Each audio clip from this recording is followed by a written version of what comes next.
How could I possibly receive a letter from Diana who has passed away? I was staring in shock at an envelope in my mailbox at home. The letter was from my mother-in-law Diana, whose funeral we had just finished yesterday.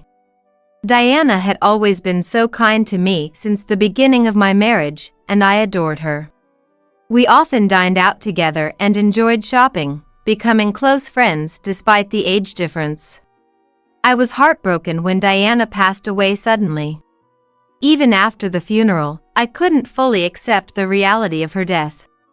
So, when a letter from Diana arrived, I was incredibly surprised. Rushing to read it, I found something totally unexpected. Firstly, the reason this letter came to me seems to be that Diana had asked the church's pastor to deliver this letter to me after her passing. It instructed me to open the closet in Diana's room at my in-laws' house, revealing a secret door. The letter detailed how to open this secret door. And at the end, it instructed me to open it alone. Checking the time, I knew that Jimmy, Diana's brother-in-law who lived with her, his wife, and their kids would all be out at school or work. I headed straight to my in-laws' house, used my key to get inside, and followed Diana's instructions to open the secret door in her closet by myself. Thank goodness, it opened! Relieved that it opened successfully, I checked what was inside. What is this? My name is Olivia. I'm a 35-year-old web designer working remotely. 5 years ago, I married Fred, who is 4 years older than me, introduced by a friend, and we still have a great relationship. However, we don't have any children yet. Both of us love kids and wanted to have them as soon as we got married, but unfortunately, we haven't been able to conceive. There was a time when I was deeply troubled and depressed about not being able to have children, but there was someone who always treated me kindly. That was my mother-in-law, Diana. Olivia, don't overthink it. There's no need to rush. How about we go to the new waffle shop by the station to change your mood? Diana always encouraged me and spoke kindly to me. She was bright, kind, and empathetic. I loved her for that. Diana saved me many times, and gradually, I worried less about not having children. My desire for children hasn't changed, but we've decided not to undergo serious fertility treatments and let nature take its course. My husband, Fred, often travels for work, so when Fred is away, Diana and I would go out for meals or shopping, just like friends despite our age difference. Diana lived close to where Fred and I lived, in the same house as my brother-in-law, Jimmy, and his family, who have 3 children. Though Diana seemed to get along well with Jimmy's family, Jimmy and his wife often hurled insults at us for not having children. Olivia, still no kids? We have 3 adorable ones, you know. It's like you're dishonoring your parents by not having any. Just cut ties with Diana already. Brittany, Jimmy's wife, would say such things with a triumphant look, and Jimmy would join in, mocking us. Brittany's right. Well, Fred has always been a bit of a loser, and even if you had kids, they'd probably be losers too. In the beginning, Fred and I would fight back against their cruel words. But as they never seemed to listen, we gradually stopped responding. We started to avoid Jimmy and his wife as much as possible. They were awful to us, but in front of Diana, they pretended to be nice. So Diana never knew their true nature. We didn't want to worry Diana unnecessarily, so we never told her about Jimmy and his wife's behavior. One holiday, Fred, Diana, and I planned to go out to eat. We headed to the in-laws' house at the agreed time. Usually, Diana would be waiting outside the front door, ready to go, but not this time. Huh? Is Diana not yet ready to go out today? That's unusual. She'll probably come out soon. Fred and I didn't think much of it and waited for Diana to come out. But even after 5 and then 10 minutes, she didn't appear, and she didn't answer her phone either. What's going on with Diana? Getting worried, we decided to ring the in-laws' house doorbell. When there was no response, we used our spare key to enter. "Hey, Mom!" Fred called out as we entered, but there was no answer. Feeling uneasy, we hurried to find Diana and discovered her collapsed in a room. "Diana!" I screamed as I ran to her, and Fred immediately called an ambulance. The in-laws' house was empty, as Jimmy and his family must have been out, leaving no one there but Diana. The ambulance arrived in about 8 minutes, and Diana was immediately taken to the hospital, but unfortunately, she passed away. It was a stroke. Fred and I couldn't accept the sudden departure of Diana from our lives. We both cried so much we thought we might run out of tears. However, there was much to be done, such as preparing for the funeral. We couldn't remain saddened and withdrawn forever. The funeral was to be a small affair with just close relatives and family, with Diana's eldest son, Jimmy, serving as the family representative.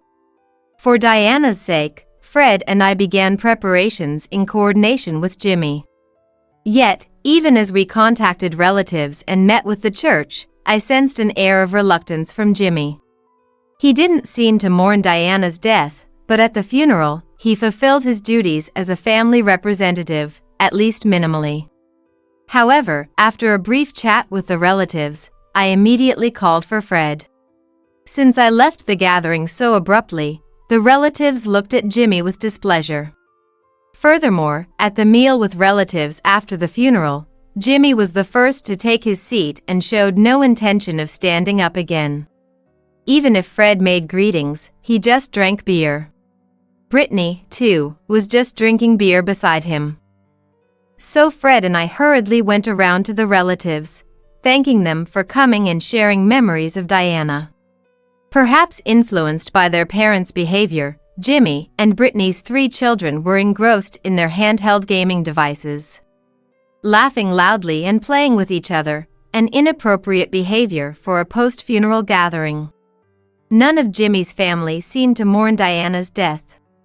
The relatives must have sensed their attitude as they avoided speaking with Jimmy and his wife, choosing instead to share their farewells and memories with Fred and me.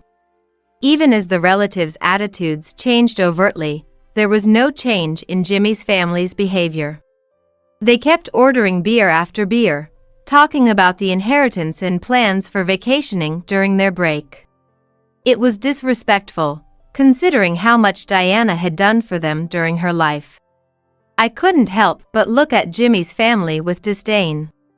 The next day, Fred left early to take care of various formalities. Alone at home, I went to check the mailbox for the newspaper and noticed an envelope inside. Who could it be from? I picked up the letter to check, and to my surprise, it was addressed to me and the sender was none other than Diana. How could there be a letter from Diana? Surprised, I went back into the living room to open the letter. The letter contained something entirely unexpected. It appeared that Diana had arranged with the church's pastor to send this letter to me after her passing. The letter included instructions to open the closet in Diana's room at the in-laws' house, how to find and open a hidden door within the closet, and the contact information of a lawyer Diana had dealings with. The final instruction was to ensure I opened the closet alone. I read Diana's letter over and over. Though Diana was slender, her handwriting was large and forceful. Indeed, the powerful signature that seemed to embody Diana's very essence made me take a deep, refreshing breath. Deeply moved, I looked at the clock. 9 a.m. The in-laws' house should be empty now. I murmured to myself, quickly got ready, and headed to the in-laws' house. The children should be at school by now, and Jimmy and his spouse likely left early this morning. I saw on Brittany's social media this morning that she and Jimmy were going out together. Despite it being the day after Diana's funeral, they seemed to be sending the kids to school and boasting about enjoying their day off using vacation time. If that post was accurate, no one would be at the in-laws' house. I had to go now. I couldn't be sure when another chance would come. Using my key, I opened the door to the in-laws' house and entered slowly. The absence of Diana's welcoming smile made my heart ache. Holding back the pain in my chest, I went into Diana's room. Opened the closet, and then reached for the hidden door inside, just as the letter had instructed. Thank goodness, it opened! I sighed in relief upon opening it successfully, and checked what was inside. There, I found the items mentioned in the letter and an additional document. What is this? Looking at the documents, I felt Diana's love and was on the verge of tears. I wanted to stay and cry, but I knew I had to leave the in-laws' house quickly. It would be disastrous if someone were to come back and see me here. That is because Diana's letter had instructed to do this alone. With the documents in hand, I returned home and contacted the lawyer mentioned in Diana's letter to inform them of her passing. Just as I was about to contact Fred and Jimmy's family to see if we could all get together this weekend, I received a message. It was from Brittany. The message said they had important news and wanted everyone to gather at the in-laws' house this weekend. What could Brittany possibly want to discuss? I have nothing but a bad feeling about this. I was skeptical, but it seemed odd to refuse, so I decided to accept Brittany's suggestion. When Fred and I arrived at the in-laws' house over the weekend, I joined the meeting feeling tense. Jimmy and Brittany were smirking unpleasantly, and their 3 children were not present. Likely left with someone else. As soon as Fred and I sat down, they presented us with a document. This is Diana's will, Brittany declared confidently. The signature on the will was indeed Diana's, and it stated that all her assets were to be inherited by Jimmy and his wife. It says here that we, the couple, are to inherit the entire estate, doesn't it? So, you guys won't get a single cent from the inheritance. Too bad. Jimmy laughed vulgarly, his face twisted in an ugly grin.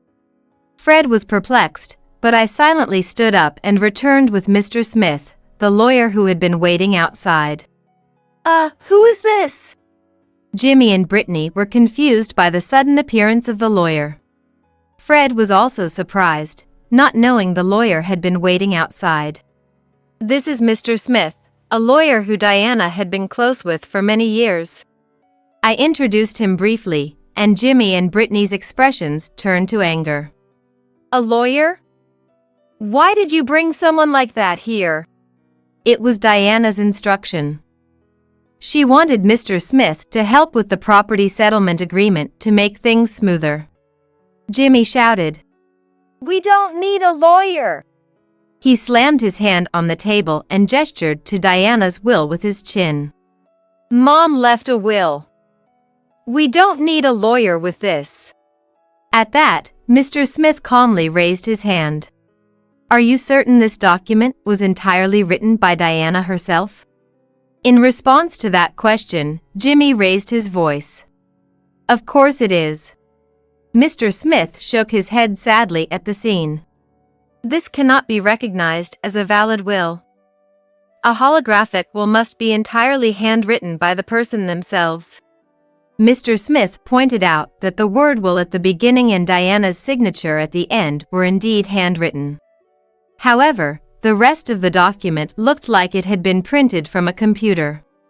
The once noisy living room fell silent. In a panic, Jimmy reached for the will and brought it closer to himself. But that changed nothing. The printed, neat text remained unchanged.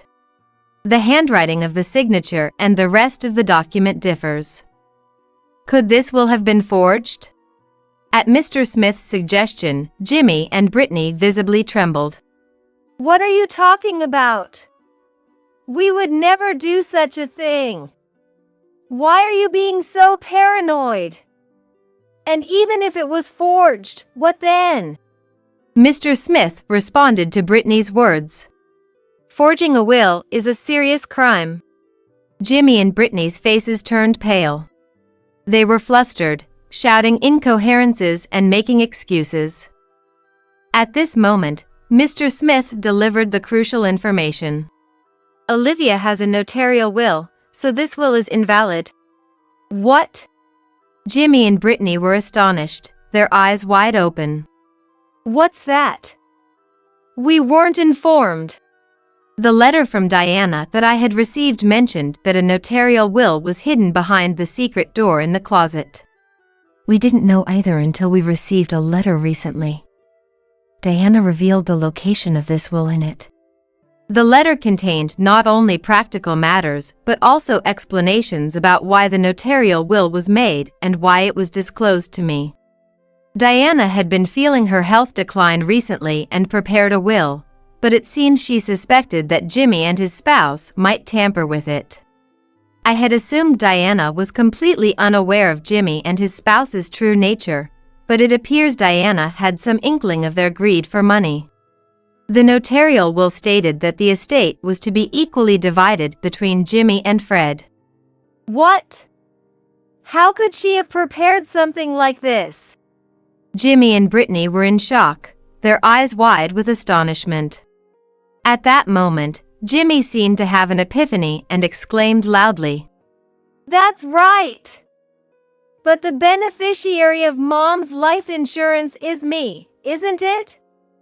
It must be set to me, the eldest son."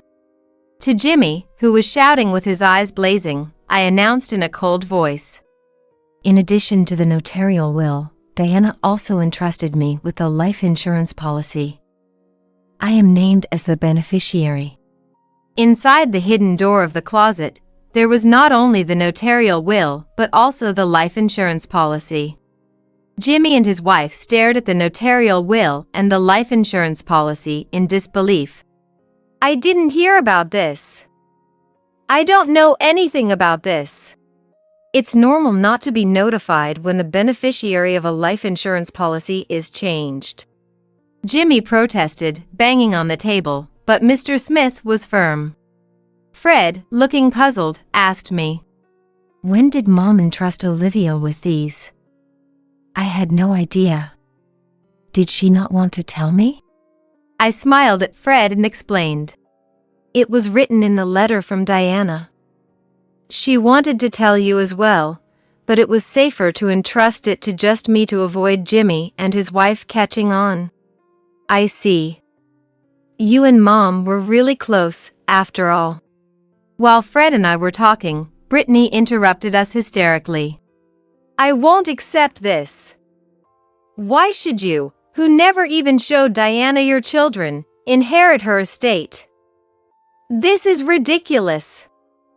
I can't accept this at all." "That's right. You childless ingrates don't deserve Mom's estate. We lived with her just for the inheritance. It's outrageous to split it. The entire estate should be ours." Jimmy, too, was red-faced and yelling. Brittany continued with her selfish claims. "We have 3 children, you know? As compensation for not giving Diana grandchildren, you should relinquish the entire estate to us for our children's future. We, who gave her 3 grandchildren, are far more worthy than you. So, the estate should all be ours." Unfazed by Brittany's fervor, I calmly stated, "What you're saying is nonsensical. Please calm down." Brittany, infuriated by my composed demeanor, yelled, "Your smug attitude is infuriating. Just give us the money. Useless woman." As she screamed, Brittany lunged at me. Fred and Mr. Smith quickly intervened, but Brittany managed to punch me in the head before they could stop her. Ouch! Brittany's hands, adorned with several large rings, felt like brass knuckles, causing a dull pain that made me cry out. "Stop it!" Fred and Mr. Smith pulled Brittany away, but she, still unrestrained, reached out to me again in her frenzy. "Give me the inheritance. I deserve it all more than you do." I have 3 children, after all. Brittany's eyes were bloodshot, her face demonic. Jimmy, encouraging Brittany in such a manner, an enraged Fred called the police. Go on, do it more. Soon after their arrival, Fred and Mr. Smith explained the situation to the police. Jimmy and his spouse were then taken away by the police. Left behind, Fred and I thanked Mr. Smith and decided it was best for him to go home for the day. What was supposed to be just a discussion about creating a property settlement ended up being a terrible ordeal. Fred and I solemnly agreed to visit later with some sweets as an apology. Fred was very concerned about me being hit by Brittany, but when I told him that the headache had completely subsided, he seemed relieved. Amidst the tumultuous developments, I muttered to myself, "That was quite an intense experience." Then, Fred shared his thoughts with me. "You know, Brittany always makes a big deal about her kids. She's always said how great she is for giving Mom 3 grandchildren. Don't you think she's too obsessed with money?" Indeed, Brittany had always overly emphasized her children, and her greed for money earlier was intense. Well, yes. Even with the inheritance, Diana wanted to divide it equally, but Brittany wanting it all is a bit abnormal. The look on her face when she was hitting me was terrifying. Right? It's kind of abnormal. Fred fell silent, lost in thought. What's wrong? Is something bothering you? I asked, unsure of what Fred was getting at. Yeah. There's something I've been thinking about. I want to suggest to my brother that we should do DNA testing for his 3 children. I was taken aback by Fred's unexpected suggestion. DNA testing? Yes. And I'm thinking of suggesting an investigation into Brittany's background too. Something just doesn't sit right with me. It's just a hunch. Although I felt it might be unnecessary, I knew Fred's instincts had often been right in the past. All right. If you think so, let's propose it to Jimmy. When Fred brought up the matter with Jimmy, Jimmy ridiculed and yelled at him fiercely. Just because you can't have kids, don't go doubting mine. Though Jimmy shouted in protest, he snatched the DNA testing information from Fred as they parted, which might indicate some underlying concern on his part. The first results to come in were from the DNA testing of Jimmy and the children. It turned out that the 2 youngest were not biologically related to Jimmy. I had my suspicions about the youngest since they didn't really resemble either parent, but the middle child too. Fred was speechless. Perhaps motivated by the results, Jimmy also conducted a thorough investigation into Brittany's background. It was revealed that Brittany had relationships with multiple men even before marrying Jimmy. Moreover, she had recently been discovered by the wives of her lovers, who then demanded compensation from her. Brittany, who spent more time at home than Jimmy, had been meticulously hiding this correspondence. The total amount of compensation demanded was far beyond what could be covered by Brittany's salary or savings. As a result, Brittany was desperately trying to secure Diana's entire estate for herself. Naturally, this led to a violent confrontation between Jimmy and Brittany, throwing objects at each other and engaging in a physical fight. Their confrontation escalated to the point where blood was shed, and a neighbor, unable to tolerate the noise any longer, called the police. The arriving officers ended up taking both parties away. Already under scrutiny for forging Diana's will, now they've committed an assault as well. When the police investigated the 2, it seems they uncovered numerous other offenses, including theft and harassing wealthy individuals. As a result, Jimmy and his spouse were sentenced to prison. Fred and I were deeply troubled about what to do with the 3 children left behind. With Diana gone, we were their closest relatives. We considered taking them in, but ultimately decided against it. The children had fully absorbed their parents' attitudes, openly disparaging us as incapable and childless. The eldest, Ricky, 14, was certainly old enough to understand right from wrong, and even the youngest, at 7, should have some sense of appropriate behavior. Yet, each time they saw us, all three sneered and hurled insults. Even with their parents' arrest and being at the heart of the turmoil, their attitudes remained unchanged. We'd be doing you childless losers a favor by letting you raise us. We never expected such words from a 14-year-old. Faced with such hostility, we felt neither love for the children nor the belief that we could raise them to be decent individuals. In the end, we contacted Brittany's parents and decided to cease all involvement with the children. It seemed the children themselves understood our firm stance, as Ricky remarked. We'd rather stay in a rundown house than staying with a useless couple without kids. We felt this was for the best, especially since they expressed such sentiments. It's worth noting that we never disclosed to the children the fact that the two younger ones were not biologically related to Jimmy. Whether to reveal the truth or not is something we've left to Jimmy, Brittany, and their relatives. Fred and I decided to use the estate Diana left us to make a fresh start by moving to a distant location. It was a place rich in nature with lots of greenery, and both Fred and I were able to fit in quickly.